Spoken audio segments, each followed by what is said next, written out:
This podcast is brought to you by the School of Advanced Study, University of London.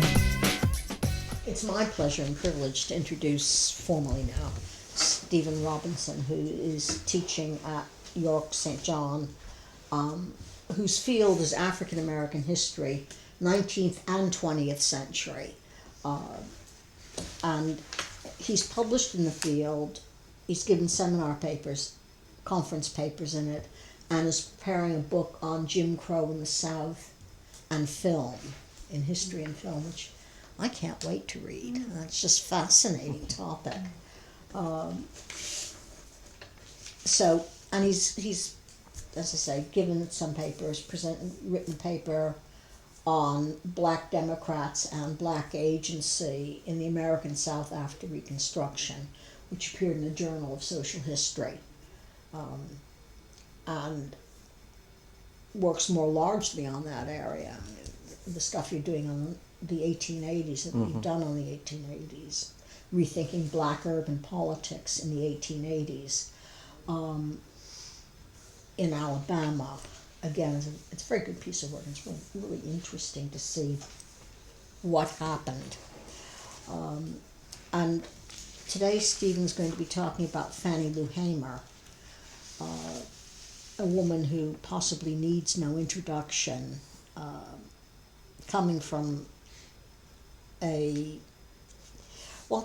disadvantaged background in 21st century speak, is just to not hit the mark at all. She's a desperately poor sharecropping family, one of many children, had many children, and became famous during the 1968 battle to get the Mississippi Freedom Democratic Party seated at the convention, the Democratic nominating convention, which eventually nominated Hubert Humphrey, and so on and so forth. I don't want to steal your thunder, so let me just hand over. Okay, thank you very much, Stephen. And thank you for the opportunity to speak. It's a privilege to be here. What I want to do today is really to explore the ways in which we might think about the role of the media in the civil rights movement and how this intersects with the role of women in the movement.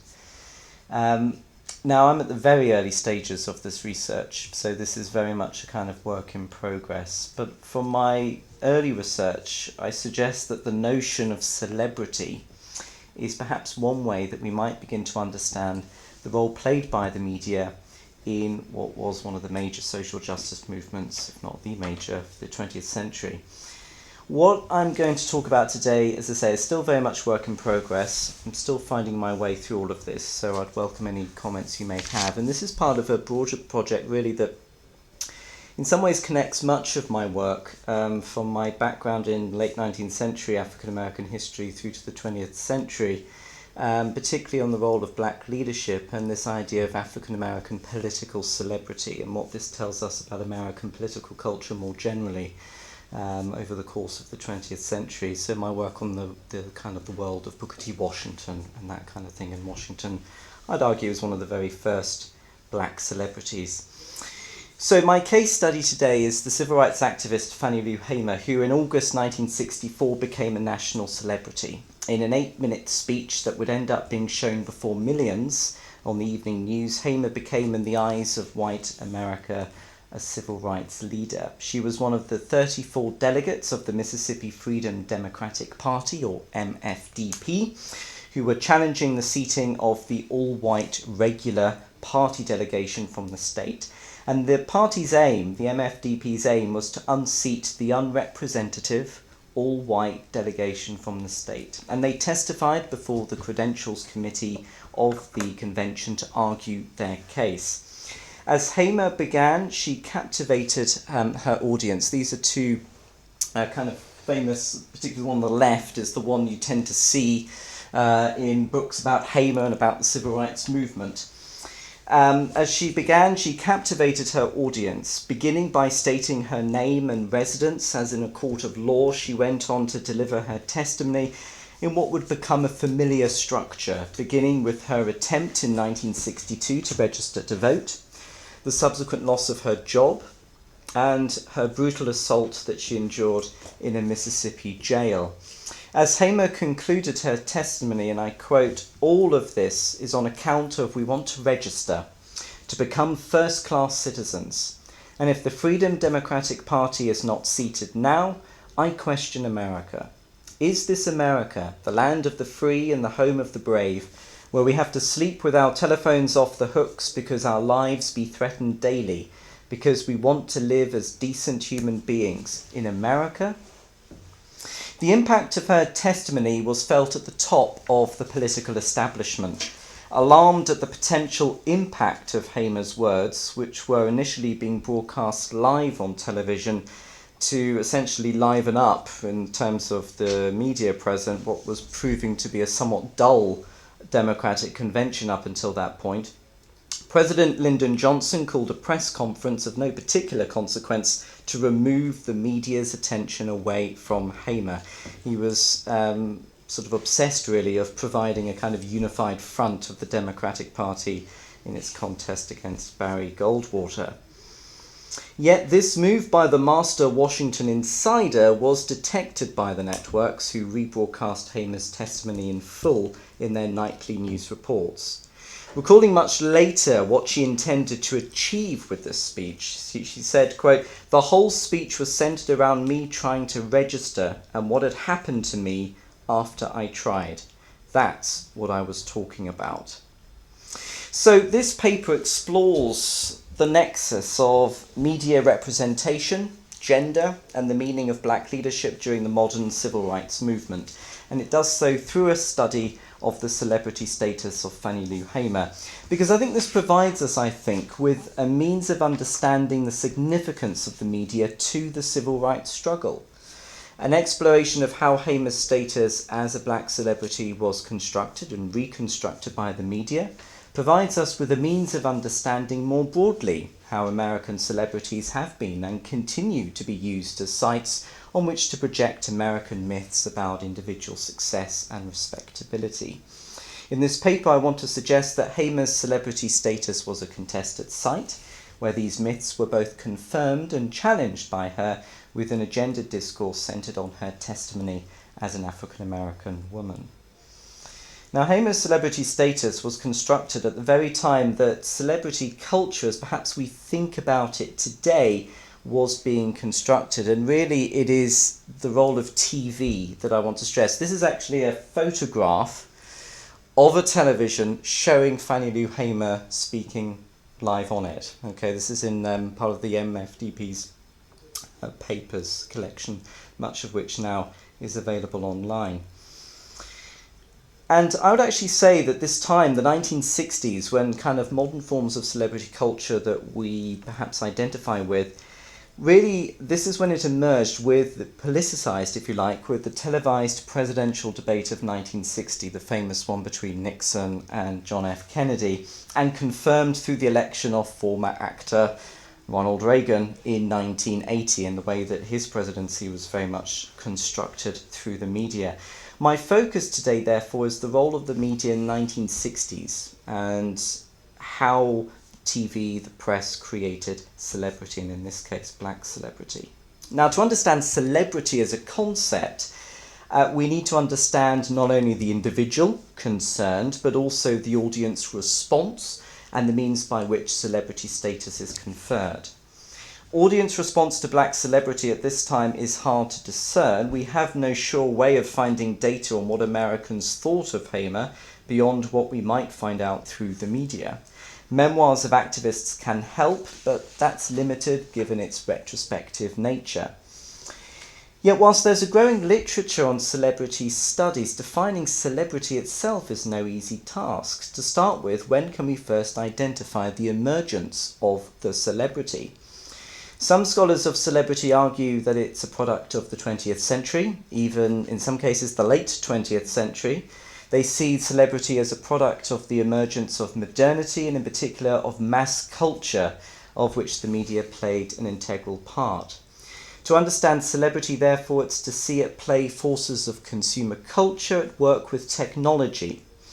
In the modern sense, this often means that as a result of media attention, the celebrity becomes famous for simply being famous. Something that was first identified as a perceived problem in kind of American society in the late 50s and early 1960s, with the pervasiveness of the so-called pseudo-event, and Daniel Boorstin's famous for talking about this. He's very much a critic of this. Other scholars regard modern-day celebrity as something that can be historicised. Drawing on literature on fame, the most notable scholar here is Leo Braudy, these scholars regard core features of modern celebrity, the role of media, of print culture, and the audience as being in place as long ago as the 18th century. Celebrity has been studied in quite some detail in the 19th century, particularly in the British context, but also within American political and cultural history, ranging from the celebrity status achieved by Frederick Douglass to the self-promotion of P.T. Barnum. Now, I have doubts about whether we can call famous people celebrities before the emergence and embrace of mass culture in the early 20th century. But at the same time, I think we can historicise celebrity in the sense that something new was happening to the meaning of being famous in the mid-20th century. And the emergence of the television age in 1960s America clearly had an impact on political life. The reach of fame became so much more widespread, given that by the early 1960s, some 92% of American homes had at least one television in their house. Now, in a way, this research is kind of intersecting two fields. One celebrity, but one, of course, is the civil rights movement. And as I'm sure you all know, there is a vast literature on the civil rights movement. In recent years, the historical debate on this has been framed around the top-down, bottom-up approach. And I think the media's role in the movement has been somewhat understudied, although there are some important exceptions. The division is not perhaps as clear-cut as it might first seem. Of course, it is all dependent on where you place the stress.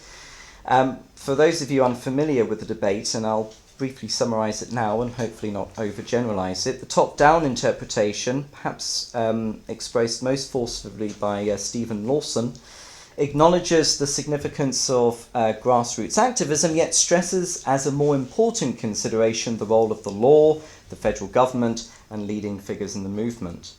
By contrast, the grassroots interpretation, represented perhaps best by Charles Payne in his work on Mississippi, focuses more attention on what he calls the organising tradition evident in the South. Put simply, the national would not have happened had it not been for what was happening at the grassroots. This paper sets out perhaps to occupy the middle. Too much focus on the former, the top-down, minimises the extent to which Lyndon Johnson and others were responding to what was happening on the ground in the South. In particular, it minimises the significant role, and I would argue the central role, of black women in the civil rights movement. Scholars such as Belinda Robnett argue that black women leaders should be regarded as bridge leaders, that is, leaders who work in establishing networks and connections between formal organisations on the one hand and people in the grassroots on the other. Yet too much focus on the bottom-up approach has a tendency to minimise the influence of formal politics, of the role of law, and more specifically here, the influence of the national media. And I think scholars here are missing something in terms of what the civil rights movement was trying to achieve. Any analysis of the political must take into account how power relationships are conducted. A focus on the media's role in the movement is not just to focus on a top-down approach, but to also recognise that what is shown is a response to the audience, so what is shown on TV, what is published in a news journal. This means a consideration of the possibilities and the constraints, as well as the importance of aesthetics, in other words, how people get the message across. It's about influencing how people think about things. Fundamental to the civil rights movement was to change white opinion of how white Americans perceive African Americans. In other words, to actually enable white Americans to admit to themselves that there was a problem and that this problem was a white problem. Yet at the same time, we have to be cognizant of the media through which discourses took place, the result being that the very language through which civil rights discourse occurred was imbued with reigning myths about American success and individuality. Martin Luther King's "I Have a Dream" speech was infused with American mythology. When he began to challenge this, he lost support from the white liberal elite. Fannie Lou Hamer challenged these myths. The media took note, were unsettled, and then moved on to another story. But you're left with the question about why the media chose to move on so quickly. From the mainstream media's point of view, and I'm still working through various publications here, Hamer became seen as a figurehead of a more radical side of the civil rights movement that was emerging in the mid-1960s. To understand this, we need to understand Hamer's background. And we have to here, of course, as mentioned at the beginning, understand her emergence as a leader, as a black sharecropper. This image is from 1971, taken by Louis Draper, who was a noted African-American photographer. And I'll show another image from Draper a little later. So, born Fannie Lou Townsend in 1917, Hamer was the granddaughter of slaves. She grew up in rural Mississippi during the 1920s, perhaps one of the lowest points of the Jim Crow era. Life for black Mississippians was not easy. Of the 1920s and 30s, $1.25 to $3 a day was a typical wage. Grinding poverty was commonplace, along with segregation and disenfranchisement. Hamer began working in the cotton fields from the age of 6, lured into doing this by a deceptive plantation owner. Her upbringing would be one feature that Hamer would carefully reconstruct for later audiences, whereby she would shape her life story into a narrative that was one of overcoming adversity. A crucial part of this narrative was the memory of her family's animals being killed by white men who thought the family was getting out of its place. And it's this getting out of their place, a common refrain from whites, that was the constant challenge faced by African Americans, and particularly for black women. As I said, life as a sharecropper was the central motif of Hamer's life as a black political celebrity. Sunflower County in the Mississippi Delta was the location of her story. And of course, sharecropping, as I'm sure you all know, was this economic system that essentially kept tenants in perpetual debt. Hamer's official narrative, the one that she constructed for the media, did have important silences. In her autobiography, for instance, we read nothing of the hysterectomy that was performed on her without her consent in 1961. In the 1920s, a number of US states began to pass sterilization laws aimed at those deemed unfit.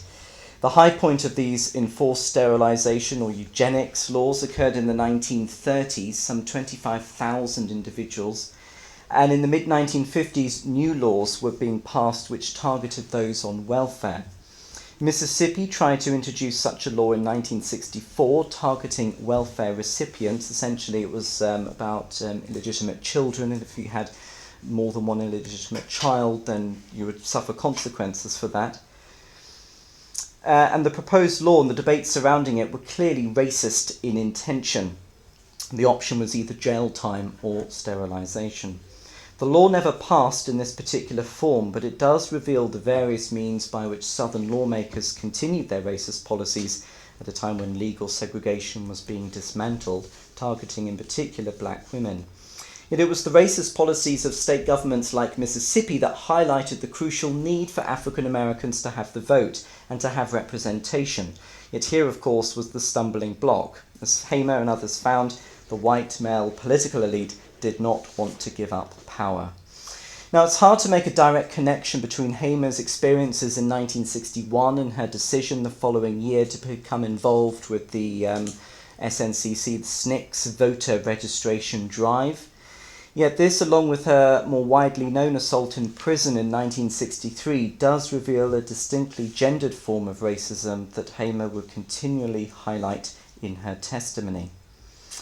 Hamer's autobiography, published by a small publishing house in Mississippi, was constructed from a taped interview that was later transcribed by SNCC workers, the Student Nonviolent Coordinating Committee. In that sense, Hamer's account is in the tradition of the slave narrative, okay, where an African American would talk about their experiences and that would be transcribed. Its structure is in the form of question and answers with the questions left out. Whereas with most celebrity autobiographies, where the reader is seeking explanation or inspiration of how the person came to be who they were, Hamer's narrative follows the same structure of the other testimony that she had already given, and it was well known. In that sense, just like the earlier slave narratives, she is testifying to her experience as a black woman from the rural South. Hamer used every opportunity she had to relate her experiences to others, because the opportunities for a black woman to find a platform for expression were still limited. And this also reinforces an important point, I think, about Hamer's celebrity status, that she is speaking on behalf of herself and her fellow sharecroppers. She's not simply speaking on behalf of her people. Okay, the personal experience is being brought to bear here. Hamer's class, of course, marked her out from the middle-class Martin Luther King, as did her open espousal for the use of armed self-defense, if necessary. Her autobiography includes a photograph of a gun that's hanging on a wall, a sign, of course, that it's there in case of the need of self-defense. This was, however, nothing new. As she recounted in an interview published in 1971, Hamer's mother had routinely hidden the gun in one of the buckets that her mother would carry to the field, and this is something that Hamer discovered by peeking into one of the buckets. Even if the gun wasn't used, the threat of resorting to force was, and on occasion her mother did threaten the use of violence against a white man. And there's a growing literature actually on this, about the use of armed self-defense, and there's a history of this, that kind of a counter-narrative, if you like, to non-violent protest. Now, further research will have to determine how much of an input Hamer had in the construction of her autobiography, the role of editing, the use of images. In an interview in 1972, Hamer acknowledged that she had looked over a forthcoming biography of her life. As whether or not it was accurate, she replied, quote, "It's almost, not really. It's very seldom that you can do an interview on paper, or less to do it on tape, and they pull it word for word. It's very seldom that you get 100% accuracy. There's just something going to be messed up that you didn't say. You go and say, I didn't say that." This desire for the truth, for the testimony to be heard unaltered, is, I think, a defining feature of Hamer's mediated public persona. As with her testimony before the cameras in 1964, 1962 marked for Hamer a crucial turning point in her life. Her attendance at a mass meeting to call for volunteers to register to vote meant that she would not make her life a repeat of her mother's, and she actually makes this case that she by the sort of early 60s, she thought her life would simply be a repetition of her mother's. Of course, this idea of a kind of a turning point reinforces the notion that Hamer is playing into American notions of individual success and determination against all odds. Yet she quickly disavows this notion for the reader. Quote, "I guess if I'd had any sense, I'd been a little scared, but what was the point of being scared? The only thing they could do to me was kill me, as it seemed like they'd been trying to do that a little bit at a time ever since I could remember." This is reinforced later in the autobiography, where Hamer challenged American hypocrisy and, using scripture, called for the whole system to change. The only way for this to happen was for black political power. Now, scholars agree as to the significance of Hamer's role in the Mississippi Freedom Democratic Party. This is a rare colour image, actually, of her testimony from 1964. And as I said, this was an attempt to unseat the all-white Mississippi delegation. Many leading African Americans, after having meetings with Lyndon Johnson, including Martin Luther King, urged the group to accept a compromise, which was essentially 2 seats in the convention, which Hamer and her group refused. They refused to compromise. as she later recounted before an audience in Chicago, quote, "So I was saying in 1964 that something's supposed to be mine 100 years ago. Don't offer me a piece of it now. Give me all of it or nothing." Compromise was not an option. There was widespread press attention of the MFDP challenge. New York Times reporter Nan Robertson interviewed Hamer a day later, and they used her image such as this alongside the interview. So this image was sort of repeated and recirculated in the media. Whilst the article didn't reveal anything significantly different from what Hamer had already said, it nonetheless answered a question that perhaps many white Americans had likely asked of Hamer as they watched the TV news the night before. Why not leave Mississippi? Plenty of people had done, of course, over the past half century, the greatest number during the Great Migration northwards between 1915 and 1930. To this, Hamer replied, "Why should I leave Ruleville and why should I leave Mississippi? I go to the big city, and with the kind of education they give us in Mississippi, I got problems. I'd wind up in a soup line there. That's why I want to change things in Mississippi. You don't run away from problems, you just face them." The reality of African American life in the South, but also nationally, is brought to bear here. Change in Mississippi, Hamer is arguing, would have an impact nationally. Hamer's question, "Is this America?" at once affirmed and challenged the American creed. The refusal to agree to a compromise at the convention, that foundation of the American political system, the convention, but also compromise itself, was yet another example of the political outsider challenging the political status quo. Such a stance drew hostility from other civil rights organizations. Roy Wilkins, head of the NAACP, was particularly scathing of Hamer and the group, as he told her during the convention, quote, "You all, the MFDP, are just ignorant. You have put your point across. You should pack up your bags and go home." Wilkins' hostility to the MFDP led Hamer to withdraw her membership from the organization and to later note, "There ain't nothing that I respect less than the NAACP."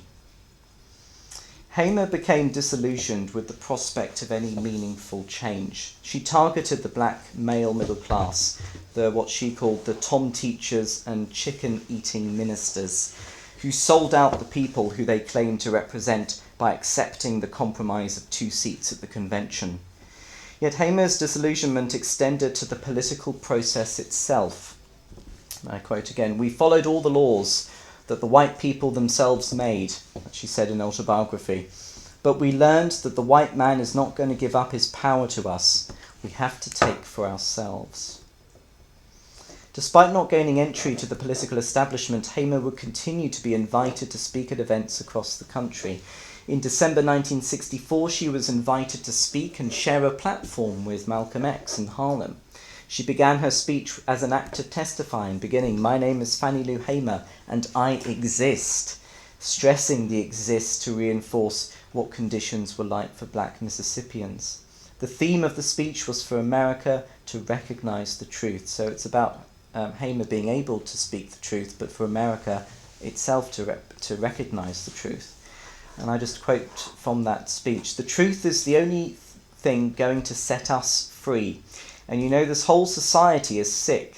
And to prove just how sick it was, when we was in Atlantic City challenging the National Convention, when I was testifying before the Credentials Committee, I was cut off because they hate to see what they've been knowing all the time, and that's the truth." Yet this was a truth that white America was having a hard time in accepting, and the media played its role in crafting a particular version of the civil rights movement that focused on the moderate King. A publication like Newsweek, for instance, would praise moderates like King, at least in 1964-65, someone whites could work with, but at the same time would condemn the more radical oratory as they perceived it of Hamer. This is what it had to say. "Fannie Lou Hamer, the Freedom Democratic's leading mouthpiece, is shouting disturbing demagogic tendencies, attacking middle-class Negroes and whites, American policy in Vietnam, and Martin Luther King." So here was a black sharecropper, a black woman, defying the civil rights consensus that the media had created in its focus on the middle-class clergyman, who they considered as the national black leader. And of course, Hamer wasn't alone here. Malcolm X would be used as a similar kind of device for the media. The media spotlight might have diminished, yet Hamer continued to be a sought-after figurehead for the movement. I'll come back to that. She was invited. She was known for the many songs that she performed at rallies and marches. On the right-hand side here, we have Hamer with the folk singer Pete Seeger at the Newport Folk Festival in 1965. And on the left there, from again 1965, Hamer being interviewed by an ABC News reporter. During a 10-day fundraising trip to New York and Connecticut in 1967, as part of a publicity campaign to raise money for the MFDP in basically trying to get candidates to stand in Mississippi, she was interviewed by Mike Wallace in New York. She appeared on radio shows and at press conferences and receptions organised for her. And she, through this trip, managed to raise $7,000. And these fundraising activities would continue into the early 1970s.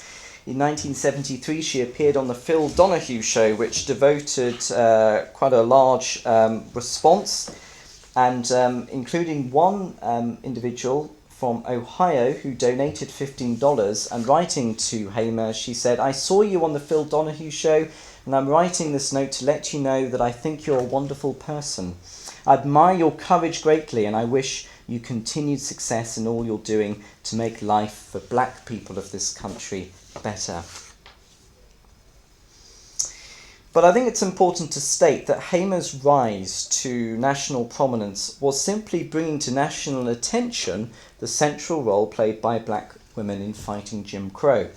In a feature-length article in Ebony Magazine from 1966, there was a whole issue devoted to the role of black women in the South, and it focused on Mississippi in particular and on Hamer specifically. Seasoned by a society that has systematically denied the Negro male a right to self-assertion, the article read, they have to take the lead in the struggle for dignity as well as survival, adding, quote, the fight has fallen to countless nameless black women who wage their battle on a day-to-day basis, far from the glory and occasional glamour of the civil rights hierarchy. The focus of this article, published 2 years after Hamer's testimony in Atlantic City, as I said, was Mississippi, and the central figure was Hamer. And the language used to describe Hamer was familiar enough. Quote, though her sentences are riddled with grammatical imperfection, she tells her story with an earthy eloquence that has been sharpened by suffering. The narrative constructed of Hamer's life was the familiar one, her sharecropping background, the hardship she had experienced, but also the hopes dashed, to quote her, to get a real good education and to go someplace else to get it. The stress on education at this particular moment was perhaps to counter the comments of her lack of education. Indeed, laudatory though this feature was, and I'll just talk through the feature in a little while, hid an important shift in the power dynamics that were occurring within the civil rights movement at this time. The subject of Hamer's lack of formal education became a weapon of attack against her by some members of SNCC. In 1966, the organisation, on a close vote, expelled white members from its ranks, much to the opposition of Hamer. After one particular heated encounter, one member of the group charged Hamer with being, quote, no longer relevant to the organisation and not being at the sufficient, quote, level of development. Yet the impression we have from this feature from 1966 is one where Hamer is integral to the movement. Now, it's not particularly clear, but I'll just take you through some of these. On the left-hand side, we have Fannie Lou Hamer with Ella Baker, who's a founding member of SNCC and a critic of Martin Luther King. And of course, it's interesting that we have, the way that photograph is set up with the two of them at a Freedom Democratic Party rally, but, the prominence of the American flag in the middle of that image. So here Hamer is establishing a connection. She's standing for herself as a black woman, for other black women, but also for all Americans, that they are standing for black America. The picture just to the right is of Hamer with two other individuals, Annie Devine and Victoria Gray.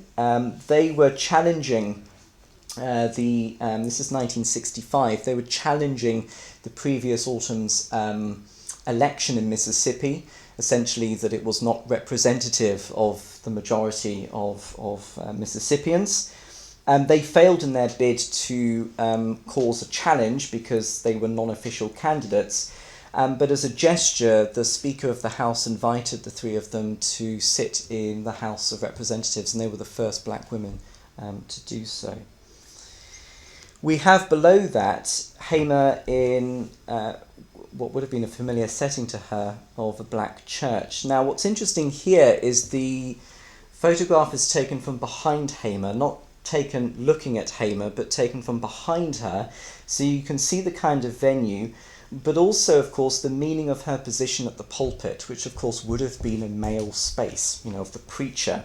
Hamer would normally be in the group, in the pews, and if you look closely, they are mainly African-American women. On the right-hand side is Hamer on a march through Mississippi in 1965. At the front of the march, we have Martin Luther King to her right, and between them, a reporter interviewing King. We don't know, I haven't found out yet, whether that reporter interviewed Hamer. But there again, we have her status being acknowledged here. Now, of course, due to her ill health, which she did suffer, particularly after her sexual assault in prison in 1963, that she did suffer from ill health and she wasn't able to march all the way. But she's leading the march there in song, and of course that was a major kind of something that she would do on many such occasions. And then below that we have a series of photographs that's trying, if you like, to create the kind of diverse work that Hamer was performing at the local level. On the left-hand side, we have her talking with a civil rights commissioner, and at the bottom we have Hamer at home holding her granddaughter. And so this is again Hamer at home trying to kind of paint an image for the readers, okay, and that's tied in with the text talking about her daily routine, about the kind of daily life that she experiences, the kind of behind the scenes. Now, there has been some scholarly debate over what is now considered to be the crucial role played by women in the civil rights movement. And one reason offered is that the legacy of Jim Crow was that black men were emasculated and therefore considered to be unable to stand up and fight for their rights in public. And this is something that Hamer detected. And of course, Hamer wasn't new in, if you like, or this wasn't a new comment, if you like. I mean, Ida B. Wells, for example, was very outspoken about lynching and her anti-lynching campaign, and stated that she was able to do this and black men weren't able to. Mary McLeod Bethune in the early 1920s stood up physically up to the Klan in Florida. Again, something that a black man, it would be incredibly dangerous for a black man to do that. So what's interesting, and having actually taught on African American history, is that you have this kind of counter-narrative here of African American women and in their leadership positions. So again, this is, as I mentioned earlier, Hamer, her public attention is bringing to the fore something that's been going on for a long time. And Hamer notes the particular role, if you like, played by black women in the movement. "If they beat me almost to death in jail," she noted in an interview, "what do you think that would have happened to my husband? You have to live in Mississippi as a Negro to understand why it's not more men involved than there is." Hamer was attuned to the subtleties of the particular issues facing black women. And by the early 1970s, she seemed to embrace elements of the women's liberation movement, particularly over matters of women's right to work outside the home. But on the other hand, she was vehemently opposed to abortion, and she made that very clear in interviews. Yet by the late 1960s, the media had moved on to other things. Attention had moved away from the South and was firmly placed on issues like the urban riots, followed in the early 1970s by school busing and affirmative action policies in northern states. We miss, therefore, perhaps the process of transition that was going on in the South as the region moved from a society governed by Jim Crow segregation. And whilst Hamer might no longer be a celebrity in the eyes of most white Americans, she did not get the same kind of coverage in the white media, she was still a celebrity, very much so, for African Americans. The black women's magazine Essence, mix of celebrity news, advice and coverage of social issues, launched in 1970, included in 1971 a 7-page feature article on Hamer. This is the first 2 pages. The subsequent pages are rather similar to the Ebony Magazine, where you have images of Hamer with text as well, most of which is Hamer's direct voice. Okay, very little sort of interpretation, if you like, on the behalf of the reporter.